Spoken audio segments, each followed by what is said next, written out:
India Pakistan യുദ്ധസമയത്തെ മറക്കാനാകാത്ത പേരുകളാണ് ഇന്ത്യയുടെ INS വിക്രാന്തും പാകിസ്ഥാന്റെ PNS ഖാസിയും. കിഴക്കൻ പാകിസ്ഥാനിൽ കലാപം തുടങ്ങിയ സമയമാണ്.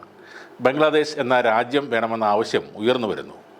എന്നാൽ അവിടേക്കെത്തിയ പാകിസ്ഥാൻ സൈനികർ ക്രൂരമായ ആക്രമണം അഴിച്ചുവിടുന്നു. പാക് സൈനികരുടെ ഉപദ്രവം സഹിക്കാതെ ആളുകൾ അവിടെ നിന്നും പലായനം ചെയ്ത് ഇന്ത്യയിലേക്ക് അഭയാർത്ഥികളായി എത്തുന്നു. ബംഗ്ലാദേശിൻ്റെ രൂപീകരണത്തിന് ഇന്ത്യ അനുകൂലമായിരുന്നു. ആ കാലത്തെ പാകിസ്ഥാൻ്റെ ഏറ്റവും ശക്തമായ സബ്മറൈൻ ആയിരുന്നു PNS ഖാസി. അമേരിക്കയും പാകിസ്ഥാനുമായുള്ള സൗഹൃദത്തിൻ്റെ കൂടെ അമേരിക്കയിൽ നിന്ന് ലഭിച്ചതാണ് ആ കപ്പൽ. അമേരിക്ക കുറേ നാൾ ഉപയോഗിച്ച ശേഷം നൽകിയ ആ കപ്പൽ പാകിസ്ഥാൻ കുറച്ച് മിനുക്ക് പണികളൊക്കെ ചെയ്ത് ഉപയോഗിക്കാൻ തുടങ്ങി. ബംഗ്ലാദേശ് വിഷയത്തിൽ ഇന്ത്യ പാക് യുദ്ധം നടക്കുമ്പോൾ 1971 നവംബർ 14 ഖാസിയെ ബംഗാൾ ഉൾക്കടലിലേക്ക് അയക്കാൻ പാകിസ്ഥാൻ പ്ലാനിട്ടു. 92 നാവികരുമായി കറാച്ചിയിൽ നിന്നും ഖാസി ബംഗാൾ ഉൾക്കടൽ ലക്ഷ്യമാക്കി നീങ്ങി. അറബിക്കടലിൽ അന്ന് പാകിസ്ഥാൻ സേന വളരെ ശക്തമായിരുന്നു. ബംഗാൾ കടലിലാണെങ്കിൽ ഇന്ത്യക്കായിരുന്നു മേധാവിത്വം. ബംഗാൾ ഉൾക്കടലിൽ ഇന്ത്യൻ സേനയുടെ ശക്തി തകർക്കുക എന്നതായിരുന്നു പാകിസ്ഥാൻ്റെ വലിയൊരു ലക്ഷ്യം. അതിനായി ഇന്ത്യയുടെ ഏറ്റവും ശക്തമായ INS വിക്രാന്തിനെ തകർക്കുക എന്നതായിരുന്നു പാകിസ്ഥാൻ്റെ പ്ലാൻ. വിക്രാന്ത് വിശാഖപട്ടണം തുറമുഖത്ത് ഉണ്ടാകും എന്നതും പാക് സേനയ്ക്ക് അറിയാമായിരുന്നു. അങ്ങനെയിരിക്കെ ഇന്ത്യൻ നേവിക്ക് പാകിസ്ഥാൻ്റെ ഒരു മെസ്സേജ് പിടിച്ചെടുക്കാൻ കഴിഞ്ഞു. ചിറ്റ്ഗാവിലെ സേനയ്ക്ക് മുങ്ങിക്കപ്പലിൽ ഉപയോഗിക്കുന്ന പ്രത്യേകതരം ഓയിൽ ആവശ്യപ്പെട്ടുകൊണ്ടുള്ള ഖാസിയിലെ ഒരു സന്ദേശമായിരുന്നു അത്. PNS ഖാസി വരുന്നു എന്ന് അറിഞ്ഞപ്പോൾ അവരുടെ ലക്ഷ്യം ഇന്ത്യയുടെ വിക്രാന്ത് ആണെന്ന് ഇന്ത്യക്ക് മനസ്സിലാവുകയും ചെയ്തു. ഒട്ടും സമയം കളയാതെ ഇന്ത്യൻ നാവികർ വിക്രാന്തിനെ ആൻഡമാനിലേക്ക് അയച്ചു. എന്നാൽ അതേസമയം തന്നെ പാകിസ്ഥാൻ സൈന്യത്തെ തെറ്റിദ്ധരിപ്പിക്കാനും ഖാസിയെ ബംഗാൾ ഉൾക്കടലിലേക്ക് വരുത്താനും വിക്രാന്തിൻ്റെ സ്ഥാനത്ത് മറ്റൊരു കപ്പൽ ഉണ്ടായിരിക്കണമെന്നും ഇന്ത്യ തീരുമാനിച്ചു.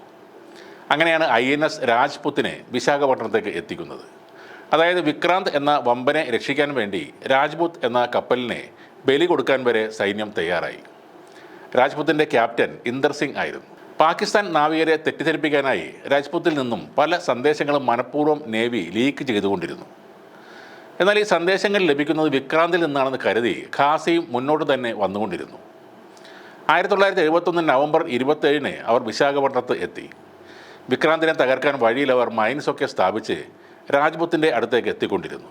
ഡിസംബർ 4 രാത്രിയിൽ രാജ്പുത്തിന് അപായ സൂചന ലഭിച്ചു. പക്ഷേ അത് ഖാസിയാണെന്ന് അപ്പോഴും അവർക്ക് ഉറപ്പില്ലായിരുന്നു.